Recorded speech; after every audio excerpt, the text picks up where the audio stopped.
जान देने के लिए तैयार होते हैं। पहले क्या होता था, अगर कोई शहीद होता था तो एक ही कैटेगरी का शहीद होता था। शहीद का दर्जा मिलता था, फैमिली की प्रोटेक्शन होती थी, फैमिली को, परिवार को पेंशन मिलती थी।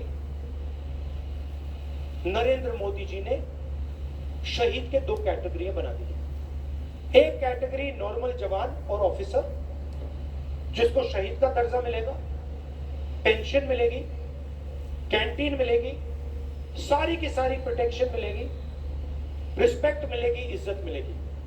और दूसरा शहीद, जिसको नरेंद्र मोदी अग्निवीर कहते हैं, उसे ना ट्रेनिंग मिलेगी, ना पेंशन मिलेगी, उसको उठाकर 3 साल बाद, 4 साल बाद आर्मी के बाहर फेंक दिया जाए। अमित शाह आए, कहते हैं कि अग्निवीरों को पैरामिलिट्रीज में, पुलिस में नौकरी मिलेगी। सवाल ये नहीं है, सवाल ये है कि अगर हिंदुस्तान का एक युवा देश के लिए शहीद होने के लिए तैयार है, तो उसको वही रिस्पेक्ट मिलनी चाहिए जो दूसरे युवाओं को मिलती है। हमें दो तरीके के शहीद नहीं चाहिए, हमें दो तरीके के जवान नहीं चाहिए। ये इनको 6 महीने की ट्रेनिंग देंगे और फिर चाइना की सेना के सामने इनको खड़ा कर देंगे। चाइना की सेना को 5 साल की ट्रेनिंग मिलेगी, हमारे जवानों को 6 महीने की ट्रेनिंग मिलेगी। नतीजा आपको मालूम है क्या होने जा रहा है।